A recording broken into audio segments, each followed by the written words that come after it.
এই রায়ে মানুষ খুশি নয়, কি বললেন শ্রমিক ভট্টাচার্য, দেখুন এই ভিডিওতে।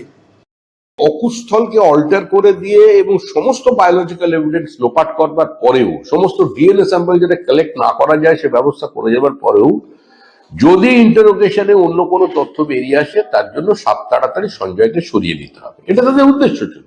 এই লক্ষ্যেই তারা কাজ করেছে। এই উদ্দেশ্যে বিচারপতির রায় এটা কিনা, এটা তো সেটা অন্যভাবে বিশ্লেষণ করা প্রয়োজন, সেটা খুব তাৎপর্যপূর্ণ বিষয়।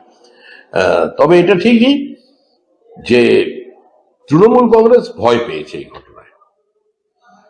তৃণমূল কংগ্রেসের সঞ্জয়ের যে ফাঁসি হলো না, তাতে তারা আনন্দিত না ভীত, এটা কিছুদিন পরে বোঝা যাবে। কিন্তু মানুষ যেটা চেয়েছিল যে এই ধরনের অপরাধে মৃত্যুদণ্ডই একমাত্র শাস্তি, সেটার পক্ষে আমরা আছি। মানুষের এই আবেগকে মর্যাদা দেওয়াটাও কোর্ট এবং তদন্তকারী সংস্থার উচিত।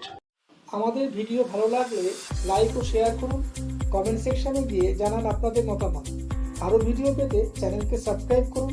প্রতি মুহূর্তে খবরের আপডেট পেতে প্রেস করুন বেল আইকন।